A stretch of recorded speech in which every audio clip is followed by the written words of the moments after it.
दोस्तों नमस्कार। मैं आज आपको बताऊंगा अनुपात और समानुपात कॉन्सेप्ट के बारे में, तो बने रहिए मेरे साथ। तो सबसे पहले देखते हैं अनुपात के बारे में। अनुपात जैसे कि A अनुपात B है, इसको हम A/B भी लिख सकते हैं, यानी ये सीधा सीधा भाग का चिन्ह है कह सकते हैं। और यदि A अनुपात B समानुपात है, यहाँ पे C अनुपात D है, तो इस समानुपात को हम बराबर मानते हैं। समानुपात यानी बराबर, यानी इसको हम लिख सकते हैं A/B बराबर C/D। A अनुपात B समानुपात C अनुपात D है, तो उसको हम इस तरह से लिख सकते हैं जैसे यहाँ पे A अनुपात B व C अनुपात D बताया गया है। तो अब देखते हैं इससे कुछ बेसिक जानकारी, जैसे कि यहाँ पे दिया गया है A/B बराबर C/D। इसको हम A अनुपात B समानुपात C अनुपात D भी लिख सकते हैं। अब योगानुपात क्या होता है, देखिए इसकी जानकारी दे रहा हूँ मैं। योगानुपात, योग मतलब सबको पता होगा जोड़ना। तो देखिए ये वाला सूत्र दिया है, तो इसमें हमको योगानुपात विधि लागू करना है। तो किस तरह से करते हैं हम, तो A/B, देखिए इधर भी A/B लिख दीजिए, लेकिन ऊपर में जो नीचे का संख्या B है, हर है, उसको ऊपर के साथ जोड़ देना है, जैसे कि यहाँ किया है A+B/B। उसी तरह से इधर क्या करेंगे, C+D/D, यानी कि नीचे के हर को ऊपर ले गया है, मतलब हर वाले संख्या को ऊपर जोड़ देते हैं, तो ये होता है योगानुपात। और हर में हर वाला ही संख्या रहेगा, हर में नहीं जोड़ते। अंतरानुपात, नाम से ही पता चल रहा है, अंतर मतलब कैसे अंतर निकालेंगे, घटाएंगे तभी तो अंतर निकलेगा। तो योगानुपात में क्या कर रहे थे हम, हर वाले संख्या को अंश के साथ जोड़ दे रहे थे। उसी तरह से अंतरानुपात में हर वाले संख्या को ऊपर के साथ घटा देना है, जैसे यहाँ किया है A-B/B C-D/D। तो इस तरह से ये हो गया अंतरानुपात। अब देखो योगांतरानुपात। योगांतरानुपात में योग अंतर दोनों आ गया है। योग अंतर अनुपात मतलब जोड़ना भी है और घटाना भी है। तो इसमें क्या करना है, योग को ऊपर करना है और अंतर जो घटाएंगे उसको नीचे लिखना है। जैसे यहाँ ऊपर में A+B और नीचे में A-B, हर को ही घटाना और जोड़ना रहता है, ठीक है, अंश के साथ हमेशा। यहाँ पे देखो C+D मतलब अंश के साथ हर D को जोड़ दिया गया है, और C-D। इस तरह से हम, ये होता है योगांतरानुपात। तो हम ये 3 महत्वपूर्ण सूत्र के बारे में जाने। अब आगे देखते हैं। अब यहाँ पे दिया गया है A/B समानुपात C/D। इसको हम इस तरह से भी लिख सकते हैं A/B बराबर C/D। अब देखो पहला नंबर में लिखा है AD बराबर BC, तो ये कैसे होगा। यहाँ पे देखो मैं लिखा हूँ A/B बराबर C/D। तो आपको बताए हूँ पक्षांतर करने पर जो नीचे का संख्या है ऊपर चला जाता है, बराबर की इस पार या उस पार ले जाते हैं।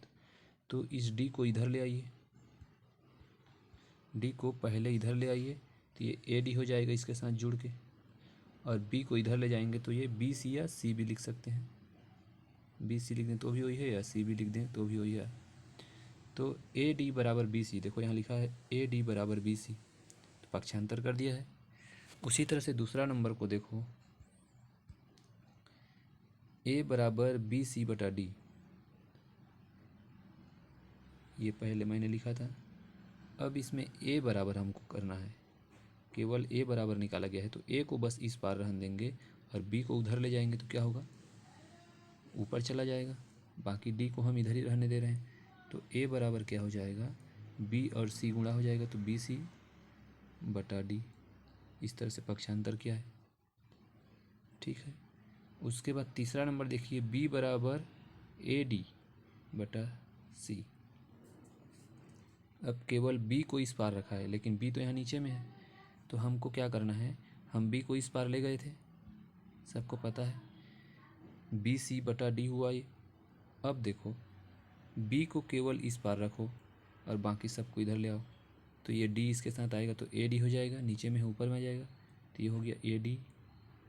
और इसके नीचे में ये C जो C है, C को इस पार लाएंगे तो ऊपर में हो नीचे आ जाएगा, C हो जाएगा। इस तरह से बराबर B है ये, या फिर इसको हम लिख सकते हैं B बराबर AD बटा C, वही लिखा है AD बटा C, ये हो गया। अब C बराबर AD बटा B लिखा है, तो देखते हैं C बराबर, केवल C को इधर रख लो, AD यहाँ पहुँचा दो, AD बटे B होगा ये, है ना। इस तरह से C बराबर AD बटे B हुआ है। अब D बराबर क्या होगा, देखो यहीं से ये दिया है AB बराबर A बटे D बराबर C बटे D। अब केवल D को यहाँ ले जाओ तो हो जाएगा AD बटे B बराबर C। अब क्या करना है, B को इस पार ले जाओ तो AD बराबर CB या BC हुआ। अब D को इधर रख लो, अब A को इधर ले जाओ, बराबर BC बटा A हुआ, यही है D बराबर BC बटा A। तो इस तरह से हम पक्षांतर करते हैं। जैसे यहाँ पे एक क्वेश्चन दिया है 2x बराबर 3y बराबर 4z हो तो x अनुपात y अनुपात z का मान बताइए। तो इसको हम हल करते हैं। सबसे पहले लेते हैं हम दो संख्या, 2x बराबर 3y, 2x बराबर 3y है। तो जो हमको संख्या में प्राप्त है उसको चर राशि बोलते हैं, इसको चर बोलते हैं। और जो हमको प्राप्त नहीं है, अंग्रेजी अक्षर में आता है, वो है अचर। तो पहले अचर राशियों को एक साइड ले जाते हैं, तो हम क्या करेंगे, y को इधर ले आते हैं और 2 को उस पार ले जाते हैं। तो y को इधर लाएंगे तो क्या होगा, ऊपर में है वो x बटा y होगा, बराबर उस पार तो 3 है, y को इधर ले आए, अब 2 को इधर ले जाइए तो 3 बटा 2, तो x बटे y बराबर 3 बटा 2 हुआ। अब हम लोग क्या करेंगे, x बटे y बराबर 3 बटे 2, आपको याद रखना है, यहाँ लिख दे रहा हूँ मैं, x बटे y बराबर 3 बटे 2 आया है। अब हम देखते हैं ये दो संख्या, ठीक है, x बटे y का मान हमको प्राप्त हो गया है। अब 3y बराबर 4z है, ठीक है, 3y बराबर 4z, तो y बटे z बराबर क्या हो जाएगा, 4 बटे 3 होगा। अब ये भी हमको प्राप्त हो गया y बटे z। अब हमको बोला गया था कि x बटे y बटे z का मान ज्ञात करना है, या x अनुपात y अनुपात z। तो अब इसको क्या करेंगे, हमको प्राप्त हुआ x बटे y बराबर 3 बटे 2 और 4 बटे 3,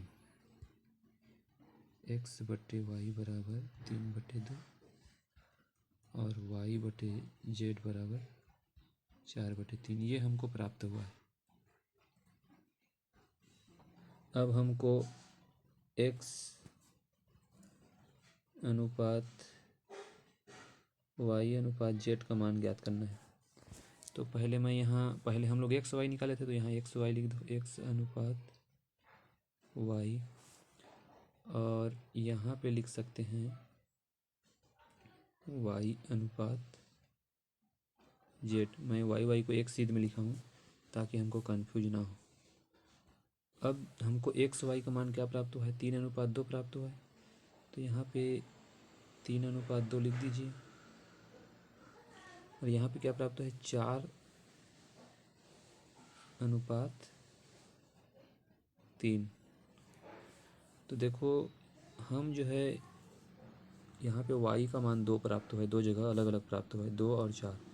तो हमको केवल समान करना है, ठीक है, y को पहले समान कर लेंगे, दोनों जगह तो y है, x तो और z एक ही मान है, तो y को हम समान कर लेंगे तो x y z का मान हमको पता चल जाएगी। जैसे इसको 2 गुना किया है, 2 दूनी 4, तो इसको हम 3 दूनी 6 कर सकते हैं क्या? बिल्कुल कर सकते हैं। यहाँ 6 कर दीजिए तो 6:4:3 होगा।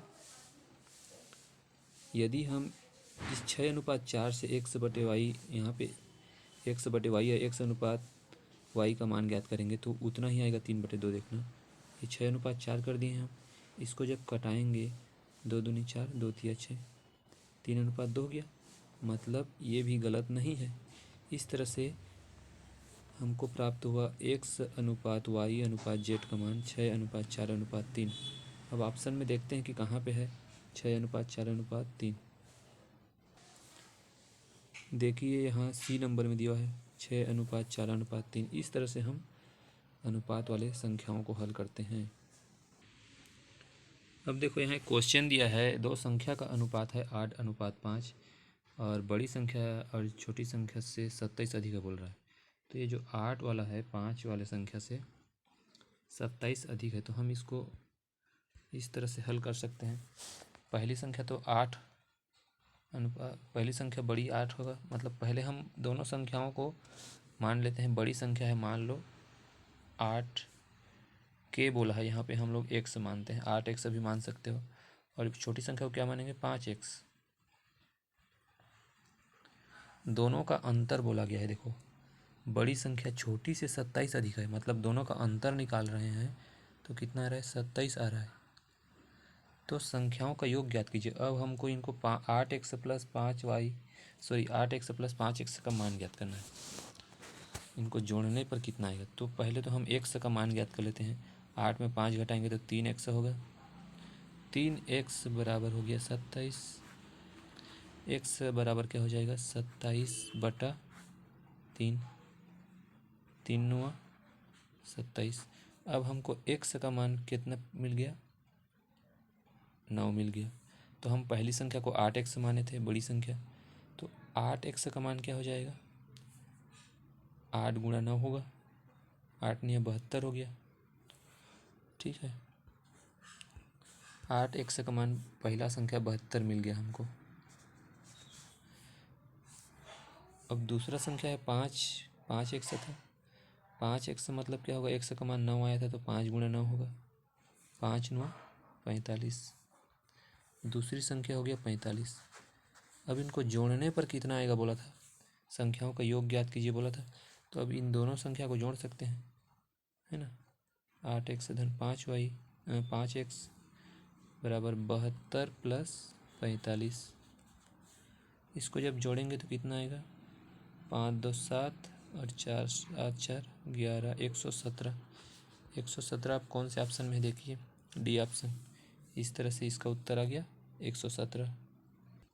एक और क्वेश्चन देखते हैं। यहाँ पे लिखा है 950 रुपये को ए बी और सी में 5:11:3 में बांट देना है। तो ए बी के भागों का अंतर ज्ञात कीजिए लिखा है, आपको कट गया क्वेश्चन में। तो a - b हमको निकालना है। ए और बी के भाग का अंतर क्या होगा, तो सबसे पहले हमको क्या मान लेना है, तीनों को एक ही मानना है पहले। जैसे कि हम इसको लिख सकते हैं 5x और दूसरे को 11x और तीसरे को 3x। इस तरह से यदि तीनों को हम जोड़ते हैं तो 950 रुपये है। तो पहले हम x का मान ज्ञात कर लेते हैं, जिससे हमको पता चल जाएगा कि तीनों को कितने कितने अनुपात में मिला हुआ है। तो हम इसको जोड़ देते हैं पहले। 11 और 5 16, 16 और 3 19, टोटल हो रहा है 19x बराबर 950। तो x बराबर क्या होगा, 19 को नीचे रख दीजिए इसके, 950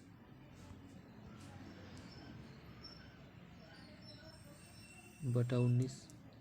19 पंचे 95 होता है और 19 शून्य शून्य। इस तरह से 50 आ गया, x का मान 50 आ गया।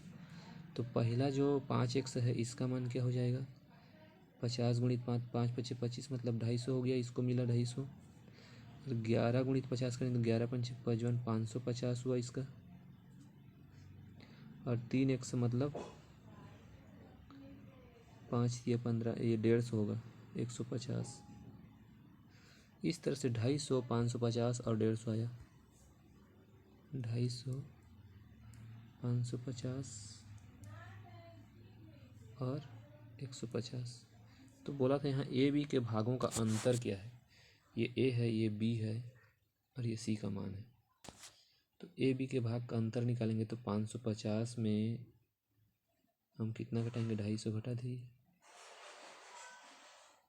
यहाँ 0 में 0 घटेगा, 0 आ जाएगा। 5 में 5 घटेगा, 0 आएगा। 5 में 2 घटेगा तो 3। हमको मिला 300।